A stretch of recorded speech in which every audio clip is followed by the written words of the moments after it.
Okay, so this is a lecture on relations. Relations are generalizations of functions, which is what we were looking at last time. So a relation from a set A to B is a subset of A cross B. It can be of the Cartesian product of A and B. It can be any subset, so there's not a lot of restrictions on what a relation is. Relations can be presented in two different ways, as a list of ordered pairs or as arrow diagrams. So we'll let A be our set 1, 2, 3, 4, B be the set A, B, C, D, and R is this relation. So we can write this as an arrow diagram. A, B, C, D. That's A. No. A is 1, 2, 3, 4. B is A, B, C, D. 1 goes to A. 1 goes to B. 2 goes to A. 2 goes to C. 3 goes to A. 3 goes to B, and 3 goes to D. And this is very clearly not a function. 1, 2, and 3 all go to multiple outputs, and 4 doesn't go to any, so definitely not a function. But it's a relation because it's a subset, it's a collection of ordered pairs from the set A cross B. Inverse function? No, not a function. What's the inverse relation? Well, you can always, for relation, you can always reverse the arrows. A goes to 1, B goes to 1, A goes to 2, C goes to 2, A goes to 3, B goes to 3, and D goes to 3. So you can always reverse the arrows and get another relation because we don't have any restrictions on how many arrows can go from one place to another like we do have functions. So generally what we're interested in, before I go on, let me point out, whenever we're looking at an ordered pair, the arrows go from the first one to the second one. When we're looking at the inverse relation, we went from the second back to the first. Okay, we're going to be interested in relations that are on the same set. So R is a subset of A cross A. And there are 4 properties that these sorts of relations have that can help pick out relations that are useful because there's so many relations possible. And these are reflexive, symmetric, anti-symmetric, and transitive. And here's the formal definitions. R is reflexive, means that for all A and A, the pair A comma A is an R. It's part of the relation. Symmetric, if for all A and B and A, if A comma B is an R, then B comma A is also an R. So you get to reverse them. Antisymmetric means that if a pair A comma B is an R and the pair B comma A is an R, then A equals B. And transitive, A comma B and R, B comma C and R means that A comma C is an R. Note that this is a for all condition. I mean, they're all for alls, but for all A comma A is an R. These statements here, maybe use a blue pen there, here, here, and here, these are all if-then statements. If something is an R to be symmetric, you have to be able to switch the two things, and that's also in the relation. Antisymmetric is if something and it's the thing switched is in the relation, then A equals B. Here, if A comma B is an R and B comma C is an R, then A comma C is an R. Note that if there are no such possibilities, then the statement is true because it's an if-then statement. Okay, so it's a little bit easier to think about these if we have some examples. So here's A is 0, 1, 2, 3, 4, 5, and let A, R, B, A be related to B.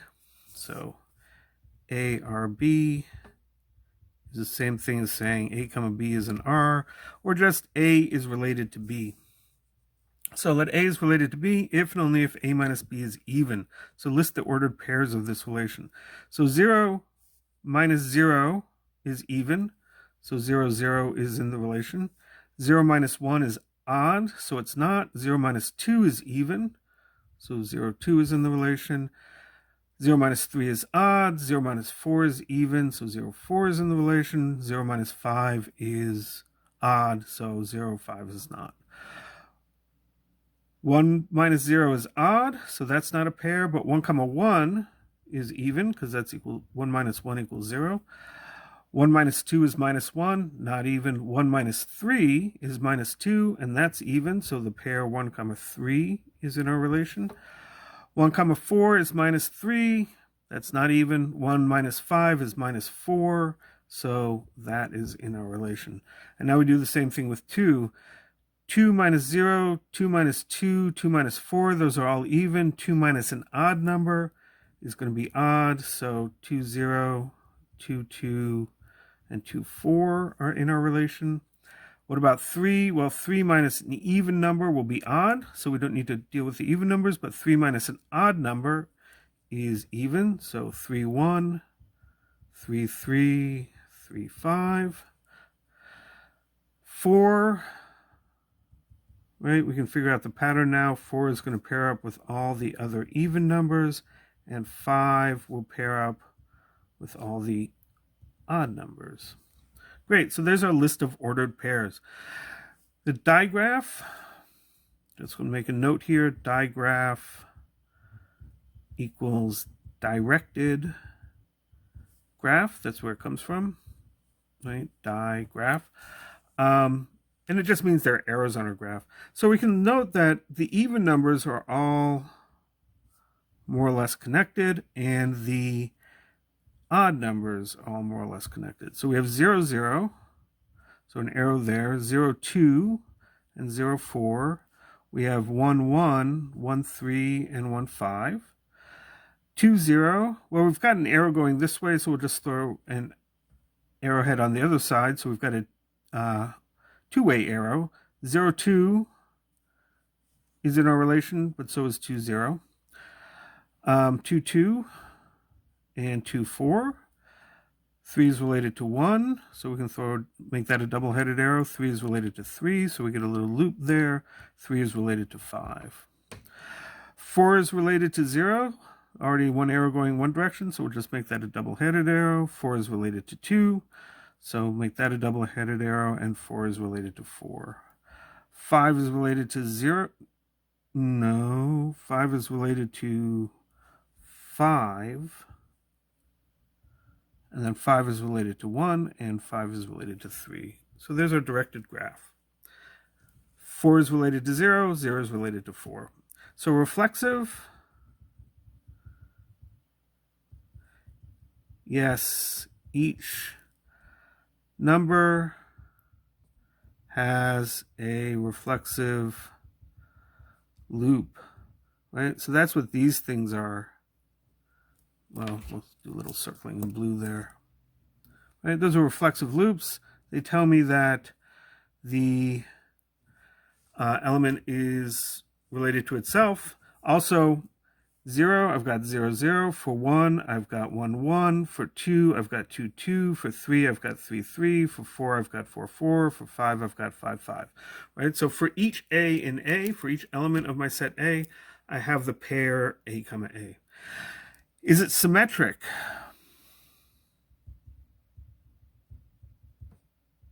From the diagram, all the arrows are double-headed, right? So what does that mean? Well, 5 is related to 1, and 1 is related to 5. 1 is related to 3, and 3 is related to 1. So if one is related to the other, then the other is related to it.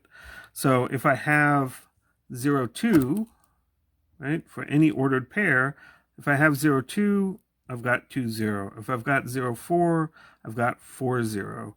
If I've got 1, 3, I've got 3, 1 somewhere, right? So everything in its replacement is in there.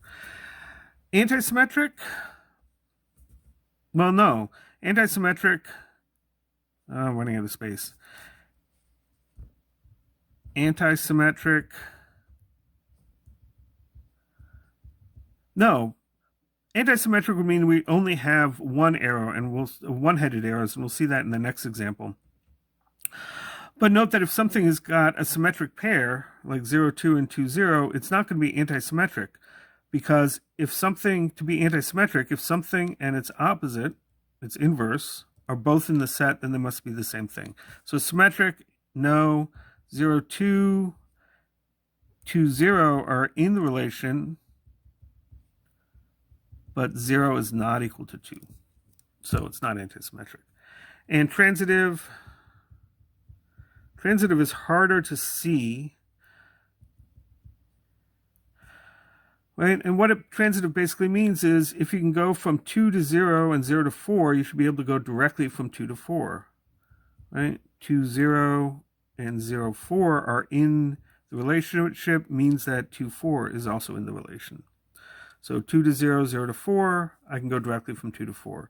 If I start at 4, I can go to 0 through 2, but I can also get from 4 directly to 0. 1 to 3, 3 to 5, right? So that's also transitive. So it's transitive because, but it's harder to see. But if you ever pick any two of these things, 0, 2 and 2, 4, right, that match the last one and the first one, so 0, 2 and 2, 4, then you have 0, 4, the thing that connects the two of them. Okay, so let A be 1, 2, 3, 4, 5, 6, and let A be related to B if and only if A divides B with no remainder. And we'll draw the diagram. I'm not going to bother writing out all the ordered pairs. So 1, 2, 3, 4, 5, 6. What do we know about division? Well, we know that 1 divides everything. So I'm going to put 1 down here. And I know that, and I'll put a 2 here and 3 here, and put a 4 up here and a 6 up here and 5 sort of off to the side. So what do I know about 1? 1 divides 1, and 1 divides 2, and 1 divides 3, and 1 divides 4, and 1 divides 5, and 1 divides 6. What about 2? I know 2 divides 2. I know 2 doesn't divide 3. 2 does divide 4. 2 doesn't divide 5. 2 does divide 6. 2 doesn't divide 1. What about 3? 3 doesn't divide 1. It doesn't divide 2. It does divide itself with no remainder. 3 doesn't divide 4 with no remainder. 3 doesn't divide 5 with no remainder, but it does divide 6. What about 4? Well, 4 doesn't divide anything less than itself with no remainder, but it does divide itself. Does it divide 5? No. Does it divide 6? No. 5 doesn't divide anything less than itself, but it does divide itself, and 6 doesn't divide anything less than itself, but it does divide itself. So that's the digraph of this relation. Reflexive,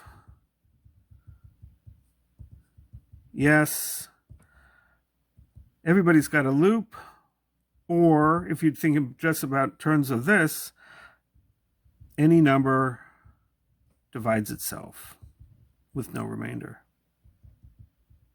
Right, so we can state it in terms of the definition that we have, or we can look at the graph. Symmetric, no double-headed arrows, or if a number divides, if A divides B, well, that means A is a factor of B, and in particular, B is bigger than A, so B does not divide A. So if A comma B is in my relation, then B comma A cannot be. Is it anti-symmetric? Yes. All arrows are single-headed. We go in one direction only, right?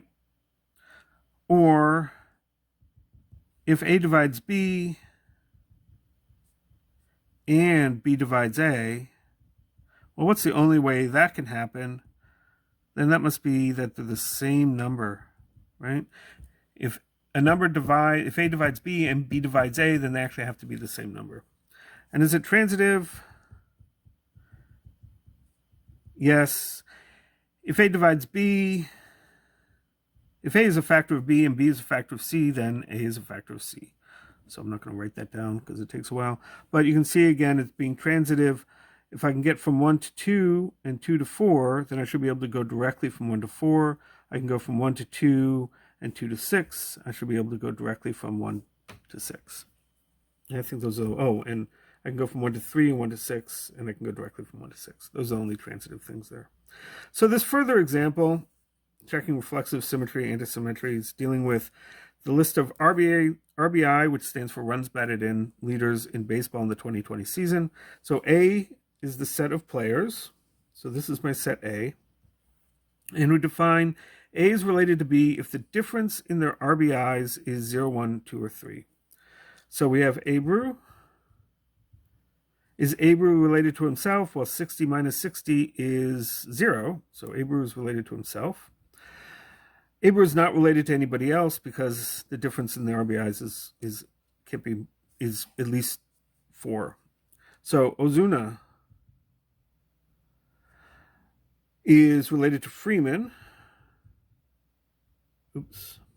Freeman, because 56 minus 53 is 3.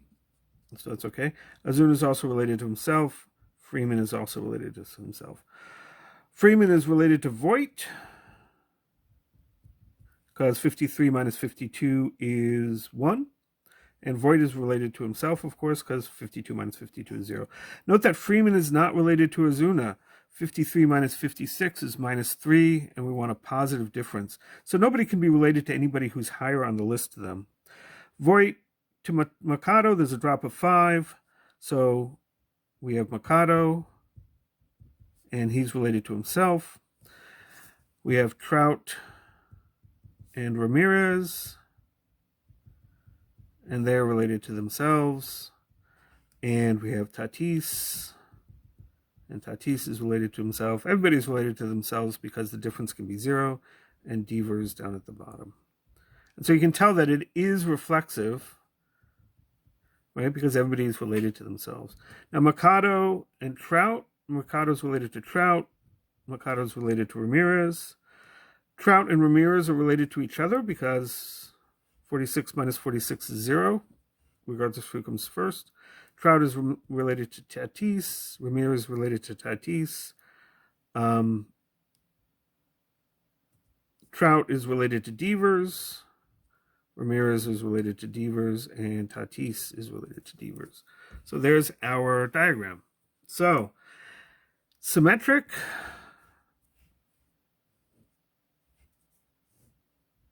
Not symmetric, because we have some one-headed arrows. Is it anti-symmetric?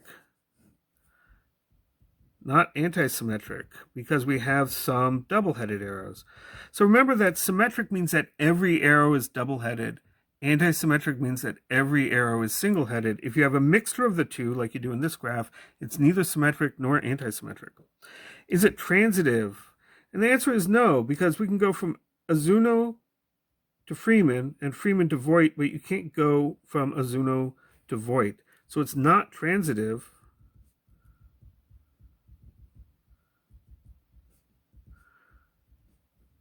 We have that Ozuna Freeman is an ordered pair in our relation, and Freeman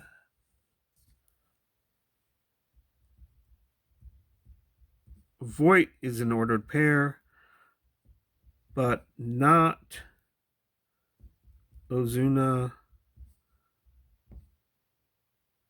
Voigt. Right? And if you look at Ozuna minus Voigt, that's a difference of 4 RBIs, and we're not allowed to use that. So this is reflexive, but it's not symmetric, and it's not anti-symmetric, and it is not transitive. Okay, so there are 2 special kinds of orders that we're interested in, partial orders and equivalence relations. We'll start with partial orders. So it's a partial order means that it's reflexive, anti-symmetric, and transitive. And the classic partial order is less than or equals, right? If you think about less than or equals, every number is less than or equal to itself. Either A is less than or equal to B or B is less than or equal to A. If both of those hold, then A must be equal to B, and so that's anti-symmetric. And it's transitive. If A is less than or equal to B and B is less than or equal to C, then A is less than or equal to C. So partial orders, you can think of them as being generalizations of less than or equal, and we use this symbol for a partial order. It's sort of a distortion of a less than or equal sign. So A, B, C, D, R is A cross A, and this is the relation R. So draw the diagram of it, show that it's a partial order, which means, how do you show something's a partial order? Show that it has these 3 properties, and then redraw it, suppressing the reflexive and transitive arrows, and I'll show you what that means when I get there. So here is our relation. We'll write down the 4 things that we have, A, B, C, D, that's in our set, A is related to A is related to B, A is related to C, A is related to D, B is related to B, C is related to B, C is related to C, D is related to B, D is related to C, and D is related to D. So reflexive, yes, everything has got a reflexive loop. Anti-symmetric, yes, all the arrows that we have are one-way arrows, one-headed arrows. Transitive is always harder to spot, but we can get from A to C in 2 steps by going through D, or we can get directly from A to C. So this is transitive because if I can do this, I can go directly there. What else can we do? We can go from A to C to B. There's a 2-step journey, but we can do that step in 1 step. We can go from D to C to B in 2 steps, but there's also a 1-step journey there. So it is transitive. It's just a little harder to check. So how can we redraw this, suppressing the reflexive and transitive arrows? Well, if you look at A, you notice you can leave A, but you can never get back to A. All the arrows leave A, so A is sort of at the bottom. And if you look at B, you can get to B, but you can never leave it. So we'll put B at the top. And you can do it either way, A at the top, B at the bottom. So you can leave A and get to D, and you can get from D to C, but from C you can only get to B. So we'll put D here and C here. And we can put in arrows like that. So dropping the reflexive, suppressing the reflexive loops means just not drawing the reflexive loops. I'm not going to bother with this. What are the transitive arrows? Well, I've got a link from A to C, so we'll put that in dots. But if we have A goes to D and D goes to C, we can just take that as being implied, so I don't really need to draw it. Likewise, I can go directly from A to B, right? But I can get from A to B by going from A to D to C to B, so I don't need to draw on that one directly. It just makes the diagram more complicated.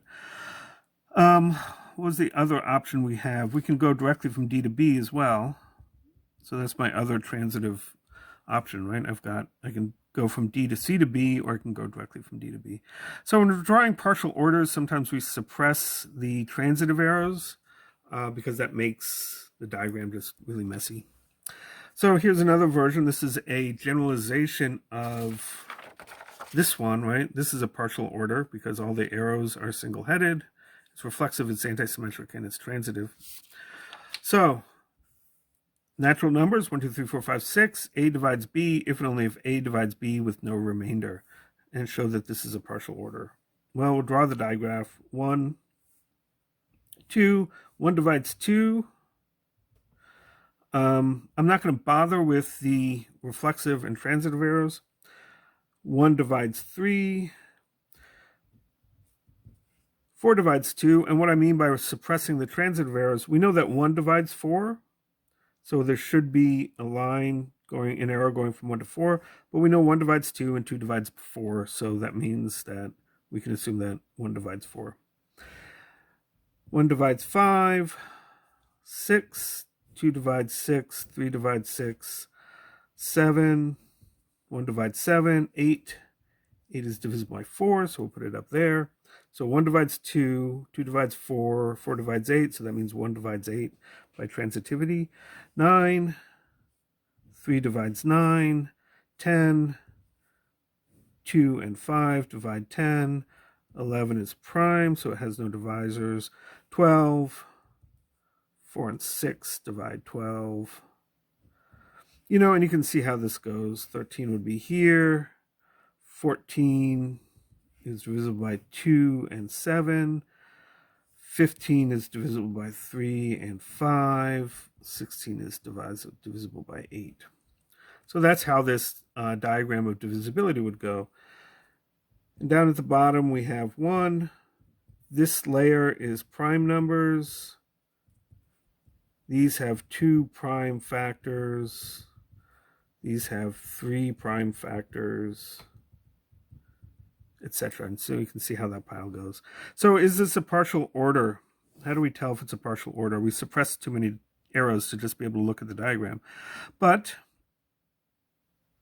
for all A in the natural numbers, A divides A. So it's reflexive, right? 7 divides 7, 10 divides 10, right? Those are all equal to 1. So it's reflexive. If A divides B, B divides and A, B divides A, then A equals B, right? If we have 3 divides 9, if 9 divides 3, then they would have to be the same number. So if we have 2 different numbers, either one divides the other, or the other divides the first, or neither. So all our arrows are are single arrows. Note that some numbers are not related to each other. 9 is not related to 10 because 9 doesn't divide 10 and 10 doesn't divide 9. So there's some numbers that don't have arrows between them. And if A divides B, so this is anti-symmetric. And if A divides B, B divides C, then A divides C. Sort of basic division there, right? If A is a factor of B and B is a factor of C, then A is a factor of C. So an interesting thing to note here, if we're looking at just this rhombus, I guess, 4-sided figure. If you think about 4 and 6, their least common multiple is 12, and their greatest common divisor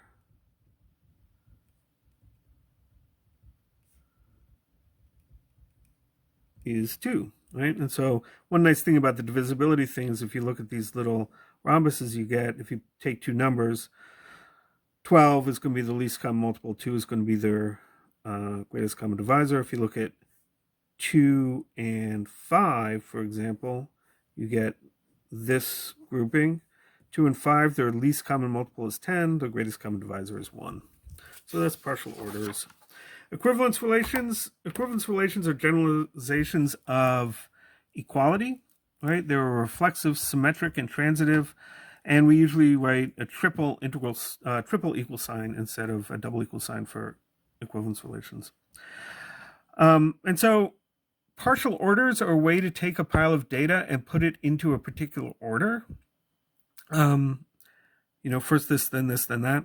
Equivalence relations are a way to take data and to clump it together in groups. These things are like each other. So A is the set of these cities, and we'll define a relation by A is equivalent to B if and only if A and B are in the same state.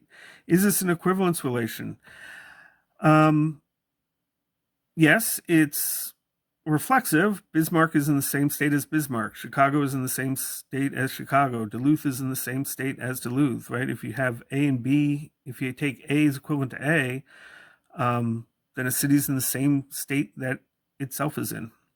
Is it symmetric? Well, if Duluth is in the same state as Minneapolis, is Minneapolis in the same state as Duluth? Well, yes, they're both in Minnesota.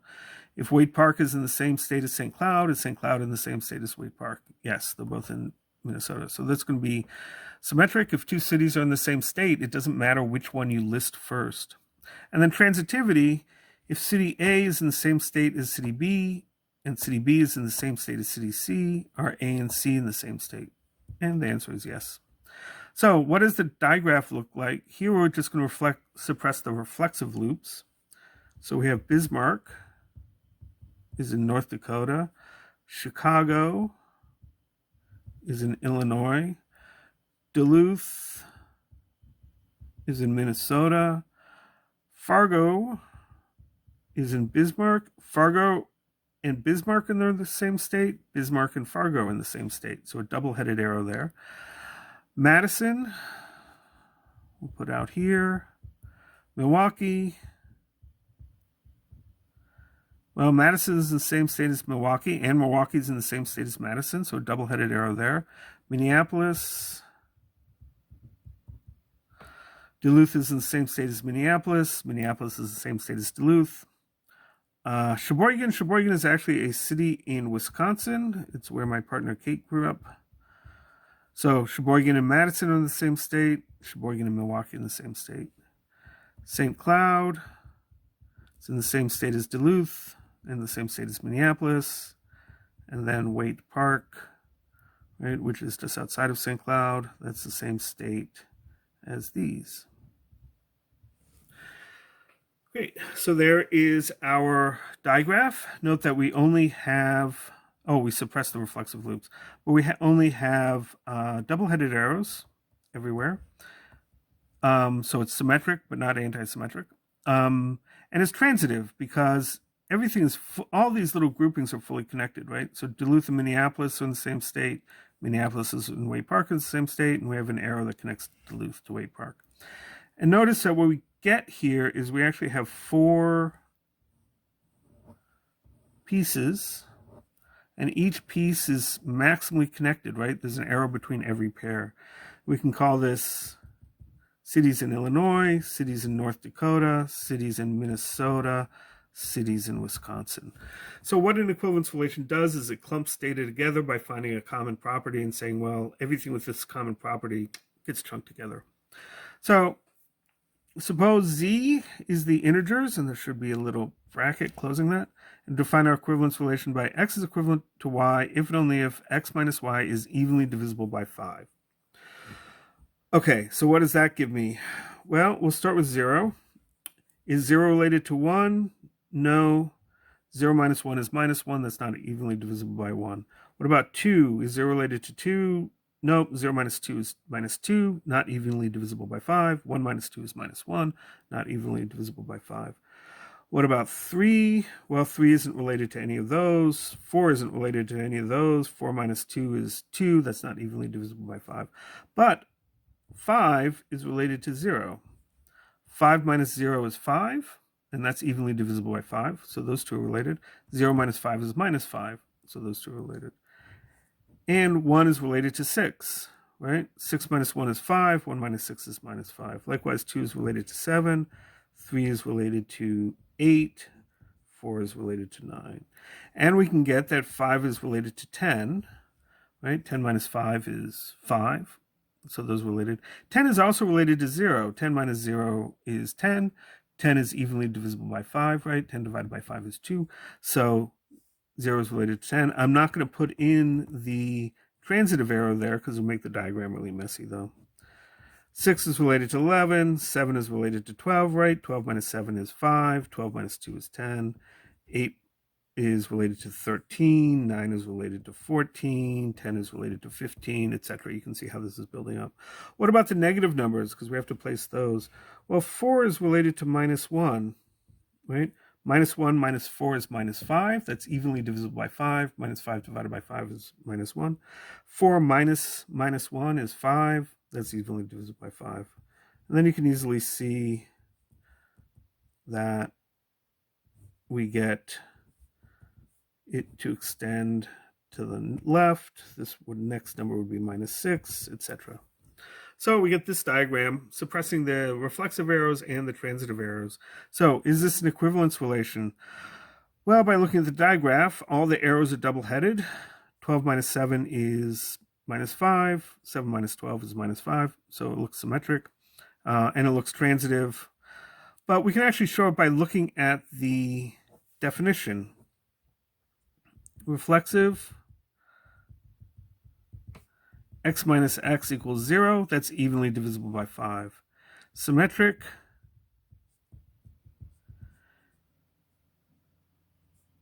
if x minus y is evenly divisible by 5, that's saying that x minus y is 5 times some number, right? 12 minus 2 is 10. That's 5 times 2. 12 minus 3 is 15. That's 5 times 3. But then y minus x equals minus x minus y equals minus 5n equals 5 times minus n. So if x minus y is a multiple of 5, then y minus x is a multiple of 5, just with a minus sign thrown on. And transitive, well, if x minus y equals 5 times n, and y minus z equals 5 times some other number, we can just add this together. X minus z equals 5 times n plus m. So if x is related to y and y is related to z, then x is also related to z, so it's transitive. So we've taken all the integers and we've divided them up into clumps.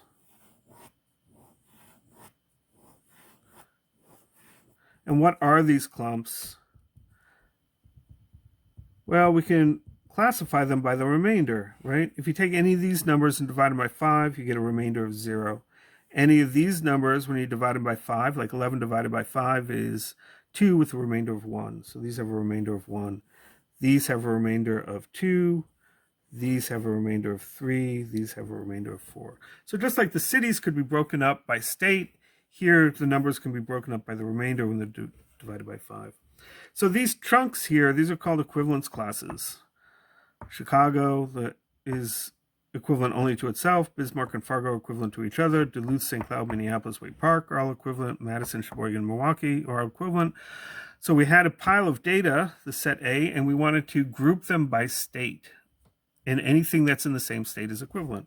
Here we've got a pile of data, and we want to group it by the remainder that you get when you divide it by 5. Right? So 8 and 13 are equivalent to each other because they both give us the remainder when divided by 3. And so these are all called equivalence classes.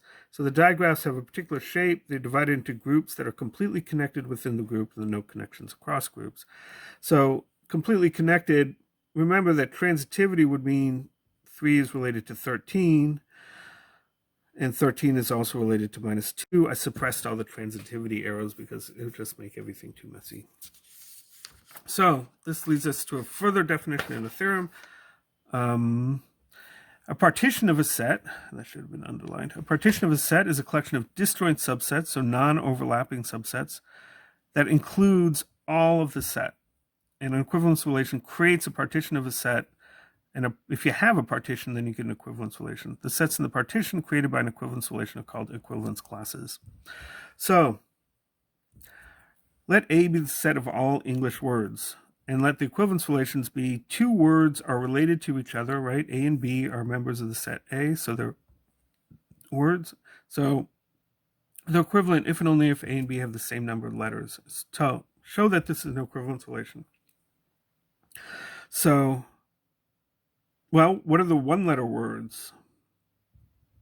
A, I, and O can sometimes is a word. Oh, Captain, my Captain is the beginning of a poem by Walt Whitman. So, Oh, say, can you see as well in the national anthem. So A, I, and O.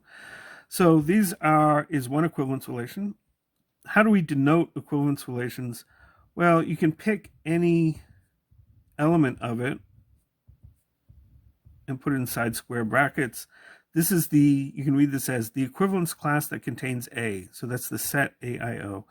The equivalence class that includes I, that's AI and O. The equivalence class that involves O, AI and O. Or we can say this is one-letter words. What about two-letter words? Well, there's lots more of those. On, and, be, to, go, ... Lots of them. What are the names that you can give this? Well, we can say this is the equivalence class that has on in it, the equivalence class that has an in it, the equivalence class that has be in it, etc. Whatever you want. And this is two-letter words.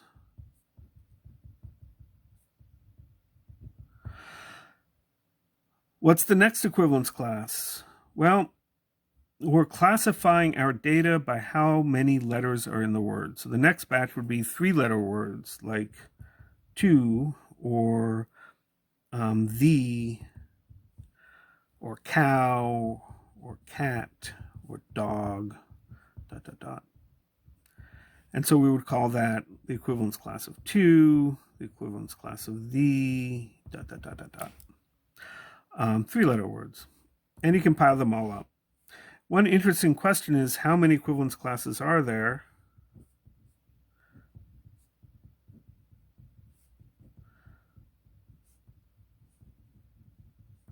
And you can find that out by looking up what the longest word is in the English language, right? You get one equivalence class for every length, different length of word.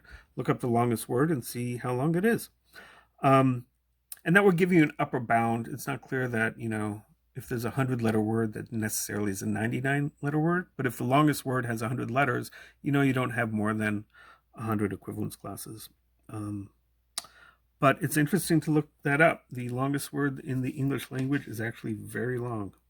So going back to these examples, this, for example, is an equivalence class of cities in Minnesota. And you could call that the equivalence class containing Duluth, or the equivalence class including Waite Park, or the equivalence class including St. Cloud, the equivalence class including Minneapolis if you want, or you can just say it's states in Minnesota. Okay, so that's relations.